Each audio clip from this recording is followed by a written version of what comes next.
Hello, everyone, and welcome to this conversation presented by White House Custom Color. Are you trying to mute me? No, it's just real loud, and I can't. I sold Amazon when it was $25. Listening to listen, not listening to respond. Yes. Oh, thank you for that. Meredith, tell me who you are. I am Meredith Kestel, and I am the Des Moines branch manager for Midwest LifeShots Photography, as well as lead photographer in their Rochester, Minnesota branch. And who is Midwest LifeShots Photography? Midwest LifeShots is a husband and wife owned photography company. We have one branch in southeastern Minnesota in Rochester, and then in January of 2020, we just expanded and opened a second branch in Des Moines, Iowa. And yeah. So who is the husband and the wife? Because you are neither of those.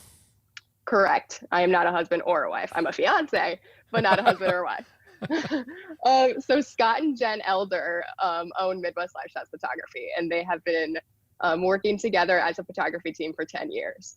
How long have you been with them? I just celebrated my 5-year anniversary with Midwest LifeShots last month. Is that right? Yeah. What is it that we're going to talk about today?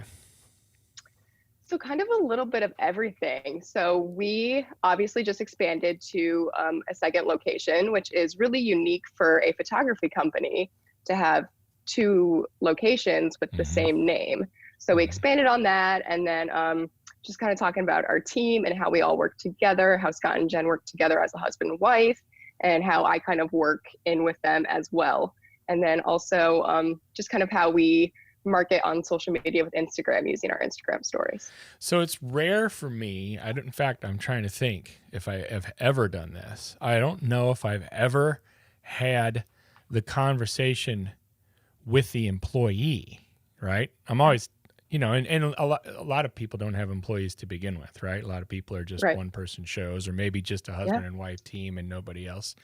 So this is actually really interesting to me. I've been trying to wrap my mind around coming at it from this angle. My wife and I have had a studio for 20 years, and we've had up to 10 employees before.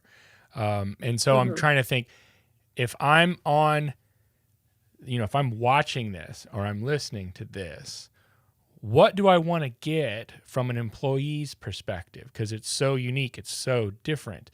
First of all, why do you work for somebody else? Well, first of all, I hate numbers, so I could never do a payroll. Yeah. That's great. That's a fantastic answer. To be honest with you, I hate numbers, so I could never do taxes, payroll, any of that. And so I started with Scott and Jen when I was a freshman in college, so 5 years ago, do the math. And right away when I met them, we just connected on a really interesting level. They treat me so well. They treat me like, we always joke, well, am I talking to you as my boss, my coworker, my second parent, my friend? So, when you just meet people who take care of you and you share the same values and the same, outlook and perspective, it's just why break that bond? And so, so tell me again, you're located in Iowa? Yes, in Des Moines. And they are in Rochester? Correct. And y'all go back and forth, or is it this is something that you're going to head up in Iowa for them? How does it work? Right. So I lived in Rochester for 2 years. So I learned everything in the back end of the business as far as what client meetings look like, how to head those up, how to sell packages for weddings, how to do all the back end stuff. And then now I live in Des Moines, and I still do that for my team of weddings. And then I split my time about 50-50 as far as Rochester and Minnesota weddings go. And when I say Rochester, we do all over Minnesota. We just did a wedding in Duluth. We do the cities, Rochester, kind of everywhere. So I split my time half and half between Des Moines and Rochester as far as weddings go. Mm-hmm. And are you going to be doing portraiture in Des Moines as well when you have a space, or do you have a space? We don't have a studio space. We're all natural light photography, so we do everything on location. So yeah, in Des Moines, I'll be doing a lot of weddings, engagements, and seniors. And then same thing in Rochester. So how do you handle the sales? What does that look like? I'm interested in the sales piece. How do we sell both Well, locations. if you don't have a studio space to meet people at, what do sales look like? Well, before this, we would go to coffee shops and just meet with clients, buy them a cup of coffee, buy them a fancy $5 latte, and just talk space there. But now, with the current state of things, we're doing everything over Zoom. So in Rochester, we did have an office space, or we do have an office space attached to Scott and Jen's house. It's completely separate. We have office and then a viewing room that's all covered with portraits and stuff. So Right. But down where you're at in Des Moines, you're not going to get a space. ideally, eventually, yes. But as we just opened 4 months ago, my office is upstairs right now. So you ideally, didn't see, obviously you didn't see this coming when you opened up. No, absolutely not. I mean, who decides to open a second branch and then a global pandemic happens? Like, as if 2020 wasn't going to be, exciting enough for us, add this in. So what's it look like then? Have you seen, have you been able to even do much in the last month and a half? I mean, we've been doing a lot of client meetings over Zoom and FaceTime and Skype on just, talking with brides about what does this look like for your day? How can we, some of our brides are choosing to split their dates. So they do a small ceremony and then a big reception later. Right. So we've been meeting with them and talking about what that looks like as far as scheduling. And then, brides right now are really nervous if they're getting married in 2021 because all these 2020 weddings are being pushed until next year. Yeah. Right. Yeah. So vendors are being picked up for dates really quickly. Yeah. And so in the last week, I've had 5 meetings with potential brides to book their dates because they just want to get their vendors booked before all the dates are filled up. Well, and you've still been extremely busy. Yeah. We've been extremely busy with meeting them. And, I put together a big, I do all the design for the company as well. So I put together a big, emailer, like, we're here for you. This is how, some tips for how to handle this situation. We work with a wedding planner up in Duluth, Mary Carlson. She's amazing, pure event planning. And we've kind of gone back and forth with her about, how can we help our brides during this time, setting up calls with her to, get a planner's advice too. So it seems really daunting to me. I mean, you're mentioning these different cities, Duluth, Rochester, Des Moines, all spread out that way. How do you handle the logistics of just being spread out and working in so many different locations? What does that look like for everybody? Yeah, I mean, everyone in our company loves to drive. We're weird like that. That's a big piece because in my mind, I'm like, man, if you guys all better like to drive, you better like time in the car because you're spending lots of time in the car. Right. My little Nissan there has 180,000 miles on it because we just love to drive. So it's really not a big deal for us and Scott and Jen, if they have a wedding up in Duluth, they have family up there and they make a weekend out of it for the kids. Plus Duluth is awesome. I don't know how many people watching this have been to Duluth, but if you haven't, it is fantastic. It's gorgeous. And then you can just keep on driving up the North Shore if you want to for a while as well. Exactly. Yeah. Let me ask you this. What would you have to say to other people who are in your position? You're the right-hand woman, the right-hand person, I get the feeling, for these guys. Mm-hmm. And a lot of people watching this own their own business or are the entrepreneur type. What sort of advice do you have for them regarding employees, whether they have them right now or not? But a lot of people, I would guess that a lot of people, at least on the other side of the craziness that we're in right now, may find themselves in a position where it is in their best interest to have somebody like you to help, right? What is your advice for them on what that can look like and how to be for somebody like you? Right. We have developed my position a lot over the years and it's constantly changing. But I think the thing that makes it so unique and bonded is just that we trust each other 110% and we are completely honest with each other. from the beginning, you know, I've told Scott and Jen that I'm dedicated to the company and I will do anything to, you know, help the company succeed. And they've turned right back around and shown that to me, you know, whether that's opening up a Des Moines branch for me 5 years into my, you know, employee program with the company. So it's just showing each other dedication and loyalty throughout the whole thing. So this is a back and forth, right? This isn't absolutely a one-way street. You're not 5 months in, you're 5 years in. So from their standpoint, they're like, well, here, you know, she's demonstrated her dedication and her devotion right. to the company, right? So it's kind of like this, right? You're building, yeah, exactly, like any other relationship. Yeah. So when I first started, I was just a second shooter, and I would travel up on the weekends from Ames to go to Rochester, which is about a 2.5-hour drive. Mm-hmm. Again, obviously I love driving. So, right. you know, showing that to them shows that I'm dedicated to the company and I want to stay with them. So then they offered me a full-time position, which was a give on their part. So then I took that and I moved up to Rochester for 2 years. I had no family in Rochester. I didn't know anyone except for them in Rochester. But I committed to staying with them in the company in a town I knew no one in for 2 years to show them that I'm loyal, which in turn gives them, you know, the comfort of knowing that I am loyal to the brand and to the company to make this huge investment in opening up the Des Moines branch. So it has been, you know, kind of a ladder. Like, I give you this, you do that. And yeah. What do you say to the person that's watching this and says, how do I find a Meredith? Oh my gosh. Because that's the first thing that's going to come up in people's minds. They're like, well, that's great for Scott and Jen, but I don't have a Meredith. How in the world am I going to get a Meredith? I don't know. That's the thing. You know, in growing another branch, we've had to go back and forth because now I need a Meredith down here. And, that's you know, perfect. we've got, yeah, you know, it's hard to find, like, I don't want to like toot my own horn, but toot it. That's what I'm you know, throwing you a big softball to toot your own horn. Yeah, it's difficult because it's hard to find someone who is young enough but has the I hate saying that, is young enough but has the maturity to be able to look 5 years down the road. You are saying what everybody's thinking.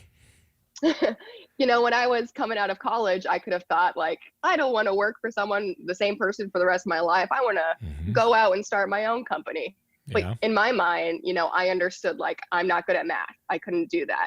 You know, I love the Midwest life. Like, I own a house with my fiance and have a backyard. When I was 19, I could see that far ahead. That's the life that I envisioned for myself, is I didn't need to be an extravagant person who wanted to live out in New York City. I tried that for 6 months with an internship, hated it. So I got that out of my system. Well, that's a big piece that you actually tried that. You did it.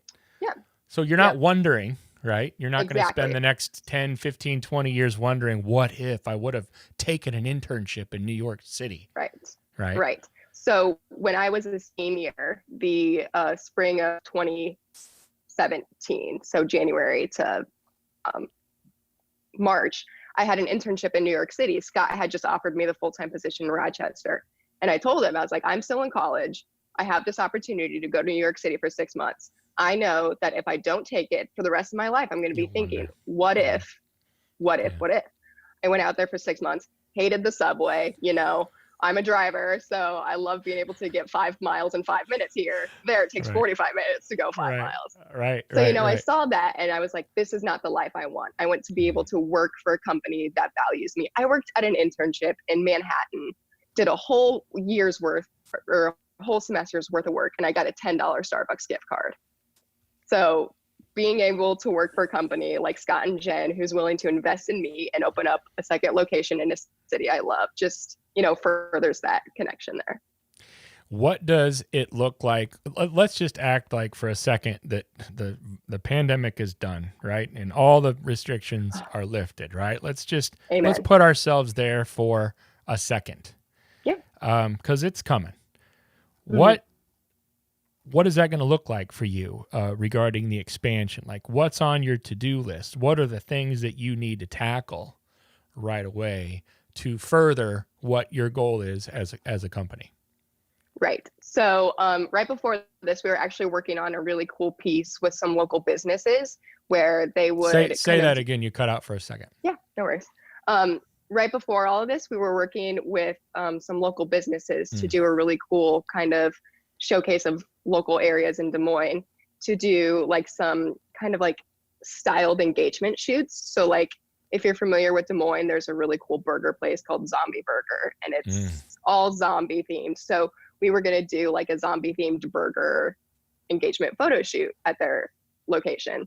Same thing, we were working with Up Down, which is a barcade here. We were going to do, you know, an engagement session in their location eating pizza. So being able to like get those things in our portfolio to say, you know, we are here, Des Moines. So you target certain businesses that are appealing to your demographic and to your clients, the people that you serve. What does that relationship at the beginning look like? How do you facilitate that?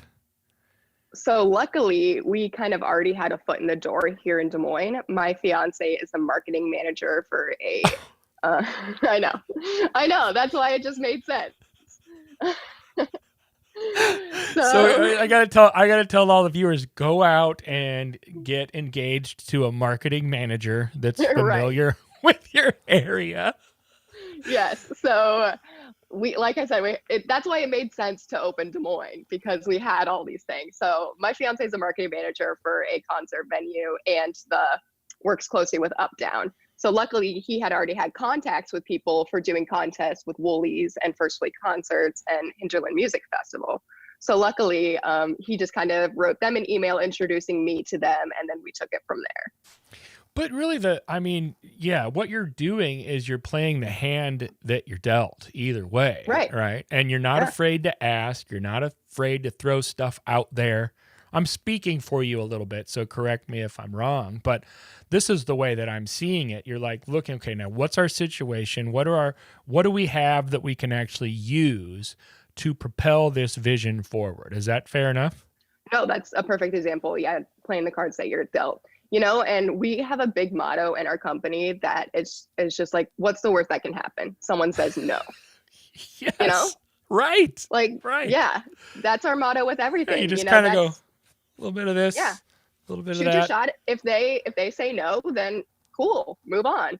That's how we got, you know, some of our big name clients, is we shoot our shot, and from there it took off. And so then you have these relationships with these different businesses in the area, kind of a relationship marketing sort of approach. What else are you doing? What else does it look like on the other side? Yeah. So this whole last year, like even last summer when I was still living in Rochester, Scott, Jen, and I would come down to Des Moines and meet with other vendors in the area in the wedding industry. So not like Up Down, those businesses. So we would meet with, you know, venues, other photographers, videographers, wedding planners, to kind of get a feel for the market and to understand what it looks like down here in Des Moines. And we are not afraid to say that, like, we spoil the crap out of people. Anytime we meet with one, they get a gift a week, so bribery goes a long way in our company. Bribery, sure. What's it look like to meet with other photographers? That piqued my interest when you said you've met with other photographers. Is that right? Yeah. Yep. So, you know, I'm a big advocate for community over competition. I believe that there is, you know, plenty of weddings to go around for everyone, and we can only benefit through community with each other. So, you know, we met with photographers in the area in Des Moines. And now if someone comes to us for a wedding and we're booked, we just refer them to them. So, you know, it's kind of a give and take situation, and same thing for them. So meeting with other photographers, a lot of people would be like, that's your competition, you know, don't show them your hand, you know, like you said. But at the same time, it's a community. We all help each other. Community over competition. I really like that. Yeah. It's a big deal. You know, you have to work together, and there's enough to go around for everyone. I like that. I think that's very true as well, even though sometimes it doesn't seem like it. And there might be people out there right now that don't feel that way, especially with how things are. How do you guys keep your chin up? How do you stay positive and optimistic during something like what we're going through in particular? Just knowing our worth.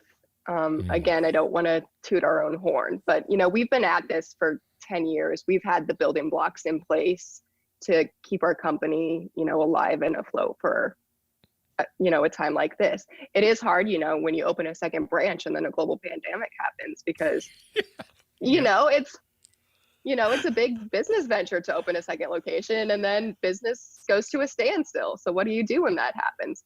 So it is hard knowing that everything is kind of at zero right now, but we keep our chin up just because we know our worth, and we know that brides will come, and this will all end. This is just a phase. It's a learning experience in case something like this happens again. Right. But we know that, 2021 weddings are going to happen no matter what. So what else do you have to say about the expansion? Because I want to move on to the social media piece that you had mentioned, but I don't want to miss anything regarding the expansion that you might wanted to cover.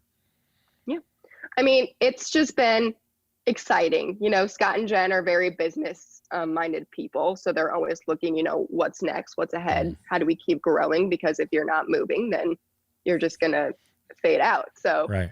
It's just, it was really scary at first. It was really scary when we threw the idea out there, but we've slowly done it to every step of the way. Mm-hmm. We didn't jump into it right away. Like I said, we slowly met with the vendors. We put out this big long month-long like scavenger hunt on our Instagram of like, we have this big news coming. So, and our clients are very loyal to us. So a lot of like our Rochester clients are like, oh, my sister lives in Des Moines. So now when they get engaged, they can come to us. So sure. It's So just been fun. you're using those connections through your clients as well. Right. Now you mentioned Instagram and the scavenger hunt. Let's use that as an extremely appropriate segue now to jump into social media. Tell me about that scavenger hunt. Yeah. So throughout the month of December, before we announced on January 1st that we expanded to Des Moines, we set up like every Tuesday, we had like more hints on our Instagram stories of like kind of very vague pictures of things that have to do with Iowa and Des Moines, and had like our followers kind of try and guess to see what the big news was. And so it was really fun. I got to put together a bunch of stories for that, just like very vague things like that you only know if you're smart enough to do a reverse Google search, or if you know the area. Right. So it was just a really fun way to kind of slowly get the anticipation up for our big in news. January, you had the big reveal then for everybody. So then January 1st, 2020 was when we had our big announcement. All right. Tell me more about social media and Instagram in particular, and what you guys are doing and how you're using it. Right. So we've kind of slowly developed over the last 3 years, this really cool system of showing behind the scenes on a wedding day for every wedding that we do. So if you go to our Instagram page, which is at Midwest LifeShots, and look at our stories, you'll see in the highlights there that every wedding we do, we have behind the scenes. So what that looks like is we always have 2 photographers in all of our packages, no matter what. Sometimes we have a third assistant going along. So we always, as we're working with the clients, a third person, second person whips out our phone and like videos how we're interacting with the couple. So how we're posing them, how the quirkiness of us, hanging behind a barn to get the dress hanging the right way. So it's a good way for clients. They love them. They go through them over and over again. And it's just a good way for clients to see what a full wedding day looks like, kind of an unedited raw version. Right. So I like the concept of it. I'm thinking about it right now as you're telling me, but it does seem pretty exciting this is for your clients to actually see what things look like, what they can expect things to look like. It's kind of a raw, unfiltered, unpolished version of because what you throw on your feed and what most people see in their portfolios, of course, are the finished images, the finished piece of the experience, so to speak. But what you're also providing on Instagram is so that they kind of get a little peek behind the curtain to see what things look like on that end too. Right. Absolutely. So we have 2 teams that work together for photography. So you can go through and see like how Scott and Jen like work together as a husband and wife, like yelling honey bear to each other across a parking lot to get their attention about a bride. And then you can see me like crawling under a fence on a family farm to try and hang up the dress on the corn crib. So, you see kind of the behind the scenes of those things, or you see a groomsman like running off and me yelling, come back, we got to take this picture. So, Right. Yeah. Anything else social media related? Yeah, so then also in those stories we do, so like if we're doing the video of me hanging the dress up in the corn crib, then like the next slide will be the edited version of that. So Right. all of our weddings and all of our brides get like 20 images the night of their wedding, which is really exciting. Oh, that night. Mm-hmm. So Yeah, we'll stay up for about 3 hours after the wedding's done to do those stories. So luckily our second shooter is going to go home and relax, but my wedding day ends once I finish the story. Your wedding day ends 3 hours after you're done with all the rest of the stuff. Yeah, but we're coming up with a system to make it a lot easier. So now let's finish with this. You've been with Scott and Jen. Now I've spoken to Scott on the phone, but I have yet to meet them. But so I'm gonna throw this out there and see what you say to this. You've been with them for 5 years. Right. Talk to me about what it's been like considering your relationship and what it looks like when you guys have, let's call it a disagreement or a challenge. How do you work through the hard times with them? Right. It's all open communication, especially opening the Des Moines branch. The last 2 years, Scott and I sat 5 feet apart in the office. And if he always jokes that whenever I had something negative to say, I would always say, okay, don't take this wrong, but, or like your pre-qualifying statement. Yeah. Right. I would always have one saying like, so don't get mad, something like that. My kids do that. Now, yeah, exactly. So, but now being in separate locations, how do you convey that over email and text? A lot of the times when we realize that we're starting to disagree over something, I'll just say, let's call real quick. Let's get this all out and have a phone call. Right. So you're kind of like bumping that to that next level of communication too, right? Because communicating things and people, this happens every day on Facebook and it's happening more than ever right now. Like through that, using that medium where it's just text, where it's just in an email and you're just reading something and so for you, when you sense that coming, the disagreement, you're like, we need to bump this to the next level. We need to be having a real-time conversation and making the effort to do that. Yep. So because this is the way it is with every relationship, you can let things, simmer inside of you and build up and build up and build up. And then you're just going to explode at some point, or you can know when that's about to happen and get it all out there before that happens. So, and that's through 5 years of learning how all 3 of us work and what our signs are of those things happening. So it's just all communication. All right. I might have lied. This is my last question now. No, go ahead. Why are you this old soul, so to speak? Why are you mature in the way that you are? Why are you the way that you are? I'm the youngest of 5. And there's quite a bit of an age difference. So my oldest sister is 39. So I grew up with, learning a lot of life lessons young. My mother is in the Army and my parents are divorced. So a lot of times in high school, I had to kind of fend for myself when my mom was gone for the Army. So, just learning to be independent and always looking forward to things and, understanding what you want as a person. So I don't know how to answer that question really. I think you answered it very, very well. My sister's 15 years younger than me, so I can relate to a little bit about what you're saying too. Right. My sister, when I was 3 years old, she had her first daughter. So I got to see everything on the back end of things. So, and, having that many older siblings, they all have their own path in life and being able to learn from all 4 of those paths. And they're all very different. You watched everybody else make their mistakes. Right. Yeah.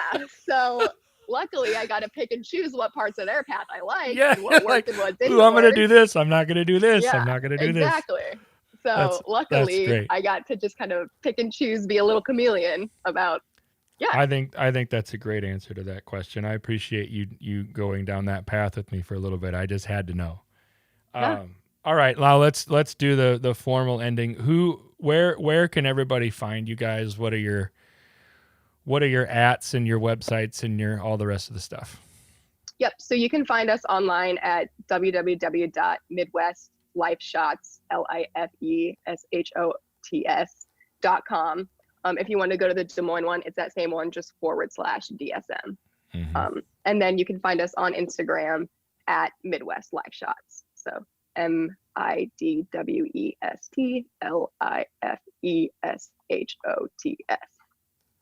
Fantastic. Same thing. Thank you for your time.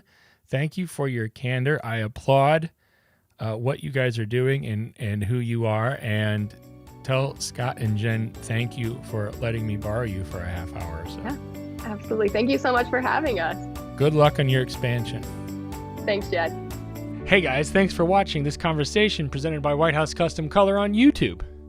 Be sure to check out our other content and click that subscribe button right there. Right. Right there. It's there somewhere.